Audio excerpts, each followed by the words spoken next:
എല്ലാവരും വിഷുവൊക്കെ നന്നായി ആഘോഷിച്ചില്ലേ? ഇവിടെ ഞങ്ങൾ വിഷുവൊക്കെ ആഘോഷിച്ചു. അത് കഴിഞ്ഞിട്ടുള്ള ചെറിയൊരു ക്ഷീണത്തിലാണ് ഞാൻ. എന്നാലും കുറച്ച് വീഡിയോ ഒക്കെ എടുത്തു വെച്ചത് എഡിറ്റ് ചെയ്ത് അപ്ലോഡ് ചെയ്യാമെന്ന് ഓർത്തു. വിഷു ആയിട്ടുണ്ടെങ്കിൽ കണിക്കൊന്നയ്ക്ക് പ്രത്യേക ഡിമാൻഡാണ്. ഇവിടെയും കണിക്കൊന്നയൊക്കെ പൂത്ത് നിൽക്കുന്നുണ്ട്. പക്ഷെ നമുക്ക് എല്ലാവിടെയും പോയി പറിച്ചുകൊണ്ട് വരാനൊന്നും പറ്റില്ല. എല്ലാ വർഷവും എനിക്ക് അരുണയാണ് കൊന്നപ്പൂ കൊണ്ട് തരാറ് കേട്ടോ. ഇത്തവണ ഞങ്ങളുടെ ഒരു ഫ്രണ്ടിൻ്റെ വീട്ടിൽ നിന്ന് നാട്ടിൽ നിന്നാണ് കണിക്കൊന്ന കിട്ടിയത്. ഇത് ഞങ്ങളുടെ വീടിൻ്റെ അടുത്തുള്ള ഒരു കൊന്നമരമാണ് കേട്ടോ. പക്ഷേ ഇതിൽ പൂവുള്ളത് മുകളിലാണ് നിൽക്കണേ, അതുകൊണ്ട് പറിക്കാൻ പറ്റിയില്ല. ഞങ്ങളുടെ വേറൊരു ഫ്രണ്ടിന് ഒരു ദിവസം മുമ്പ് ഇവിടേക്ക് വരുന്നുണ്ടായിരുന്നു. അപ്പം അങ്ങനെ കൃഷ്ണകുമാറിൻ്റെ വീട്ടിൽ നിന്ന് കണിക്കൊന്ന കൊടുത്തയച്ചു. അങ്ങനെ ഞങ്ങളെല്ലാവരും ആ പൂവാണ് ഞങ്ങൾ വെച്ചത്. ഇതാണ് കേട്ടോ ആ കണിക്കൊന്ന. എന്ത് ഭംഗിയാലേ കണിക്കൊന്നേനെ കാണാൻ.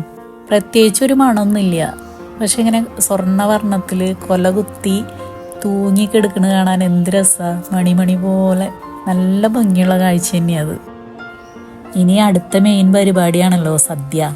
അപ്പം ഞാൻ തലേ ദിവസം തന്നെ കഷ്ണങ്ങളൊക്കെ കട്ട് ചെയ്ത് വെച്ചു. 2-3 ദിവസം മുമ്പ് തന്നെ മാങ്ങച്ചാറും ഇഞ്ചും പുളി ഉണ്ടാക്കി. പിന്നെ തലേ ദിവസമാണ് കാളനും ഉള്ളിത്തീയലുണ്ടാക്കിയത്. തീയലുണ്ടാക്കാനുള്ള ഉള്ളി തൊലി കളഞ്ഞു തന്നു കേട്ടോ മക്കള്. ഇതെല്ലാ വർഷം ഇങ്ങനെയാണ് കേട്ടോ റൂട്ടീൻ. തലേ ദിവസം ആകുമ്പോൾ ഈ 4 കറികളും റെഡി ആയിരിക്കും. പിന്നെ തലേ ദിവസം രാത്രി കിടക്കണേറ്റ് മുമ്പ് കഷ്ണങ്ങളൊക്കെ അരിഞ്ഞു വയ്ക്കും. അല്ലെങ്കിൽ നമ്മളെല്ലാതും കൂടി ചെയ്ത് വയ്യാണ്ടാവും.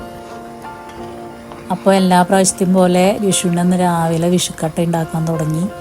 ഞങ്ങൾ തൃശ്ശൂർക്കാരുടെ ഒരു പ്രധാന വിഭവമാണ് വിഷുക്കട്ട. തൃശ്ശൂർ മാത്രമേ ഇത് ഉണ്ടാവുള്ളൂ. പണ്ടൊക്കെ വിഷുക്കട്ട കഴിക്കാൻ ഇഷ്ടമില്ല കേട്ടോ. പിന്നെ വിഷു ആയിട്ടുണ്ടെങ്കിൽ ഇതുണ്ടാക്കുമ്പോൾ കഴിക്കണ്ടേന്ന് വിചാരിച്ച് അങ്ങോട്ട് കഴിക്കും, അത്രേ ഉള്ളൂ. പക്ഷെ ഇപ്പോൾ നേരെ മറിച്ചാണ്. ഇത് ഇഷ്ടമാണ്, എൻ്റെ മോനും ഇഷ്ടം അവിടെ. അപ്പം ഞാൻ വിഷു അല്ലാണ്ടും വല്ലപ്പോഴൊക്കെ ഉണ്ടാക്കാറുണ്ട്. ഇത്തവണ ചേച്ചിയുടെ വീട്ടിൽ നിന്ന് നെല്ലൂത്തരി എനിക്ക് തന്നയച്ചിട്ടുണ്ടായിരുന്നു. അപ്പോൾ അതിലാണ് ഞാൻ വിഷുക്കട്ട ഉണ്ടാക്കിയത്. അത് ശർക്കരപ്പാനിയും കൂട്ടി കഴിക്കാൻ തന്നെയാണ് ഇഷ്ടം. ചിലരൊക്കെ ഇതിൽ മാങ്ങാ തീയൽ കൂട്ടി കഴിക്കും. എൻ്റെ വീട്ടിൽ ഉള്ളിത്തീയലാണ് മിക്കപ്പോഴും ഉണ്ടാക്കാറ്. അതെന്താ വെച്ചാൽ അച്ഛന് ഉള്ളിത്തീയൽ കൂട്ടി വിഷുക്കട്ട കഴിക്കാനായിരുന്നു ഇഷ്ടം. അതുകൊണ്ട് ഞങ്ങൾ ഇത്തവണ കൂടിയത് കൊല്ലം, തിരുവനന്തപുരം, കണ്ണൂർ സൈഡിലുള്ള ഒരുമിക്കായിരുന്നു.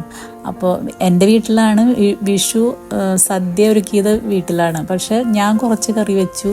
പിന്നെ കൊല്ലം സൈഡിൽ നിന്നുള്ള ഒരു ശരണ്യം കൃഷ്ണകുമാറും 3-4-5 കറി ഉണ്ടാക്കി കൊണ്ടുവന്നു. പിന്നെ കണ്ണൂരിൽ നിന്നാണ് അശ്വതി ഉള്ളത്. അപ്പോൾ അശ്വതി അവിടെ നിന്ന് 2 തരം പായസം 2 തരം കറിയൊക്കെ കൊണ്ടുവന്നു. അങ്ങനെ എല്ലാവരും കൂടി ചേർന്ന് ഷെയർ ചെയ്ത കാരണം അത്രയ്ക്കൊരു ബുദ്ധിമുട്ടുണ്ടായില്ല.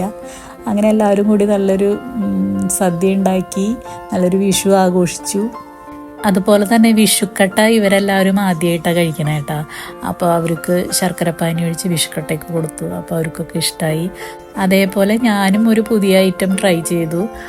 കൃഷ്ണകുമാർ നാട്ടിൽ നിന്ന് പറഞ്ഞിട്ട് അവിടെ നിന്ന് ബോളി എന്ന് പറഞ്ഞ ഐറ്റം കൊണ്ടുവന്നിട്ടുണ്ടായിരുന്നു. അത് സർപ്രൈസാക്കി വെച്ചിട്ട് ആ സമയത്താണ് എടുത്തേട്ടോ സദ്യയുടെ നേരത്ത്. അപ്പോൾ അതെന്ന് വെച്ചിട്ടുണ്ടെങ്കിൽ ഈ ബോളി ഇലയിലിട്ടിട്ട് പായസം ഒഴിച്ചിട്ട് അങ്ങനെ ഒരുമിച്ച് ഇങ്ങനെ കഴിക്കുക ചെയ്യണേ. അതൊരു പ്രത്യേക സംഭവമായിരുന്നു കേട്ടോ. തിരുവനന്തപുരം സൈഡിലൊക്കെ എല്ലാ സദ്യക്കും ഉണ്ടാവണതാണ്. എനിക്കിത് ആദ്യമായിട്ട് കഴിക്കാൻ പറ്റിയത് ഈ വിഷുവിനാണ് കേട്ടോ. അങ്ങനെ കേരളത്തിലെ പല ഭാഗങ്ങളിൽ നിന്നുള്ള ഒരു ഒത്തുകൂടി പല രുചികളിലുള്ള ഐറ്റംസ് ഉണ്ടാക്കിക്കൊണ്ടെന്ന് ഒരുമിച്ച് കഴിച്ച് അങ്ങനെ ഒരു നല്ലൊരു വിഷു ആഘോഷിക്കാൻ പറ്റി.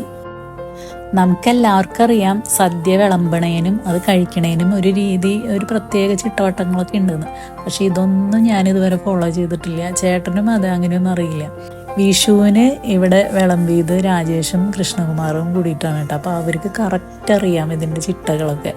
അങ്ങനെ ഓരോന്നോരോന്നും വിളമ്പി പിന്നെ കഴിക്കേണ്ട രീതിയും പറഞ്ഞു തന്നിട്ട് ലാസ്റ്റ് ഈ ബോളിയും പായസവും കൂടിയിട്ട് കഴിച്ച് ലാസ്റ്റ് കുറച്ചും കൂടി ചോറ് കഴിക്കും, ഇത്ര രസം അങ്ങനെ കൂട്ടിയിട്ട്. അപ്പോൾ ആ ഒരു രീതിയൊക്കെ ശരിക്കും അവർ പറഞ്ഞു തന്നു കേട്ടോ. എല്ലാ കൊല്ലവും ഇതുപോലെ വരുന്ന സുന്ദരമായ ആഘോഷങ്ങളാണല്ലോ ഓണം, വിഷു, റംസാൻ, ക്രിസ്മസ് ഒക്കെ. ആ ദിവസങ്ങളിൽ നമ്മളെപ്പോലെ ഒരേ വൈബുള്ളവരൊക്കെ ഒന്നിച്ചു കൂടി ഒരു സന്തോഷം പങ്കിടാനും ഒക്കെ പറ്റണത് വലിയൊരു ഭാഗ്യം തന്നെയാണ്. നാട്ടിലാവുമ്പോൾ ദിൽഷാൻ്റെ വീട്ടിലെല്ലാവരും കൂടെ അമ്മയുടെ അടുത്ത് ലഞ്ച് കഴിച്ച് കഴിഞ്ഞിട്ട് പിന്നെ ഞാൻ എൻ്റെ വീട്ടിൽ പോകും. അത് കഴിഞ്ഞ് അവിടെ അപ്പോൾ എല്ലാവരും ഉണ്ടാവും. അപ്പോൾ എല്ലാവരെയും കാണാം, അങ്ങനെ ഒരു സന്തോഷം. വിഷുവിനുള്ള സദ്യവട്ടങ്ങളൊക്കെ ഒരുവിധം ഒരുങ്ങി കഴിഞ്ഞിട്ട് നാട്ടിലേക്ക് വിളിച്ച് എല്ലാവരോടും സംസാരിച്ചു. അമ്മമാരോടും ചേച്ചിയോടും ചേട്ടനോടും മോളോടൊക്കെ ഒന്ന് സംസാരിച്ചു കേട്ടോ. ശ്രീകുട്ടിയുടെ സ്റ്റാറ്റസിൽ മേശപ്പവും കമ്പിത്തിരിയൊക്കെ കത്തിക്കണുണ്ട്. അപ്പോൾ അതിൻ്റെ വീഡിയോ ഒന്ന് അയച്ചു എന്ന് പറഞ്ഞു. എനിക്ക് ഈ വിഷു വ്ളോഗിലൊന്ന് ഇടാൻ വേണ്ടിയിട്ട്. അപ്പോൾ ശ്രീകുട്ടി എനിക്ക് അയച്ചെന്നത് ഞാൻ ലാസ്റ്റ് ഇട്ടിട്ടുണ്ട്.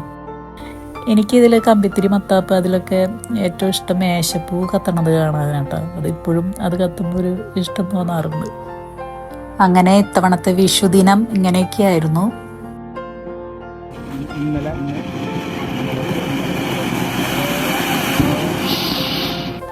എല്ലാവർക്കും സന്തോഷവും സമാധാനവും നിറഞ്ഞൊരു വർഷമാവട്ടെ.